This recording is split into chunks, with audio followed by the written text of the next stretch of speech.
Buenas tardes, mi nombre es Luis Alejandro Vega. Yo voy a hacer una exposición de la actividad número 4 de Economía de la Universidad Bicentenario de Aragua. Tenemos que tener en cuenta que, bueno, en esta exposición va a haber una mixtura de contenido de todo lo relevante con el trimestre en cuanto a la materia. Teniendo presente que en nuestra sociedad se aplica constantemente el intercambio de mercancías, según sea nuestra necesidad, debemos acudir a una ciencia que pues, nos permita comprender diversos temas de interés generalizado, tales como los principios de escasez, los mercados, la competencia, la frontera de posibilidades de producción, los circuitos económicos, los elementos y determinantes de la oferta y la demanda, bueno, así como también los precios que se rigen en el mercado, ¿no? Con relación directa al equilibrio y desequilibrio del mismo. Por eso, pues, en esta exposición buscamos contribuir al fortalecimiento del aprendizaje sobre el entorno de quienes ofertan y demandan bienes y servicios, teniendo que, bueno, el principio de escasez es aquel que indica que, dado que las necesidades de las personas son ilimitadas, los recursos se vuelven escasos. Y la escasez ocurre cuando hay más personas que quieren comprar un producto al precio del mercado actual de lo que está disponible. Hay tres razones principales por las cuales puede ocurrir escasez en la economía. Uno, por el aumento de la demanda, que ocurre cuando la población aumenta la demanda de un recurso y la oferta se mantiene igual.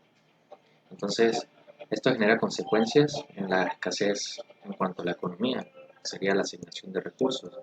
Digamos, se trata de establecer la cantidad de recursos necesarios y en qué sector es el problema, eh, digamos, que está determinado. Una asignación adecuada de los recursos se ocupa de los siguientes problemas fundamentales, que sería qué producir, cómo producir y para quién producirlo. En cuanto al desarrollo que tenemos en el presente, es que todo ser humano necesita suplir sus necesidades básicas y se generan los principios de escasez como problemática económica, ya que pues nuestros servicios son escasos, nuestros recursos son escasos y, y bueno, nuestras necesidades son ilimitadas. Eh, y bueno, ya de una vez satisfecha una necesidad, siempre aparece otra. Entonces, haciendo así que el problema afecte a todas las personas, a todas las organizaciones, en cuanto a la sociedad en general. También tenemos que, al producir, digamos, diferentes bienes con diferentes combinaciones de factores, las firmas como función objetivo eh, tienen que maximizar el beneficio, es decir, maximizar la diferencia entre los ingresos por la venta de los productos y los costos por la compra de insumos, dado su limitado conocimiento tecnológico. Eh, Tenemos así que la frontera de posibilidades de producción refleja las opciones que tiene la economía de ese país, la necesidad de elegir entre ellas. Producir más cantidad de uno de los bienes implica reducir la producción de otro de los bienes y a la inversa. Si en una economía están utilizando todos los factores de producción y lo hacen de forma eficiente, podemos afirmar que esa economía está en su potencial productivo máximo o en su frontera de posibilidades de producción. Teniendo así que pues comprender un factor importante en la economía, tal como lo es, bueno, el circuito económico. Es una representación simplificada en la que muestran las, digamos, relaciones físicas y monetarias que existen entre las diferentes agentes de la economía de un país.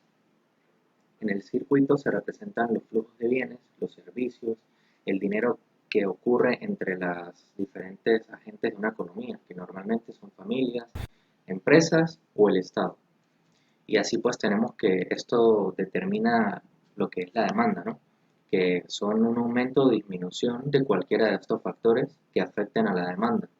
Digamos, esto resultará en un cambio en la curva de la demanda, teniendo así pues los bienes normales, que con un aumento en los ingresos del consumidor habrá un aumento de la demanda de un bien.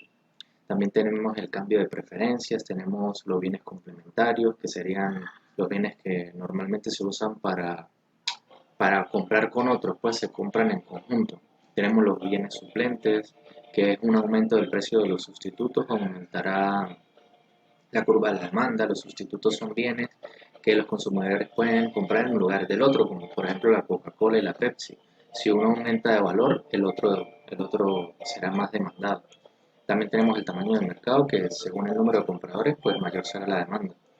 Tenemos la expectativa del precio, tenemos la oferta, que bueno, la oferta es definida como la cantidad de bienes o servicios que las distintas organizaciones, empresas o personas tienen la capacidad y deseo de vender en el mercado.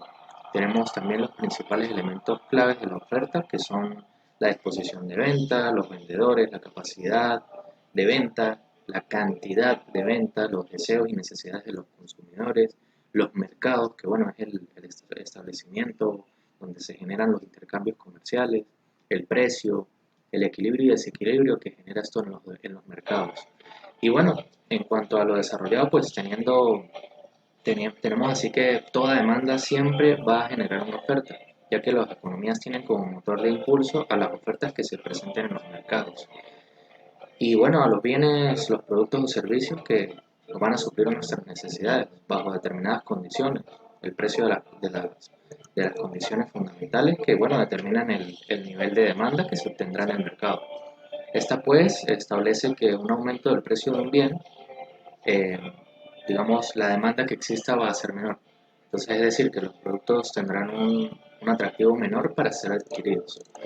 Y bueno, esta ha sido toda mi exposición de la actividad número 4 de la materia de economía.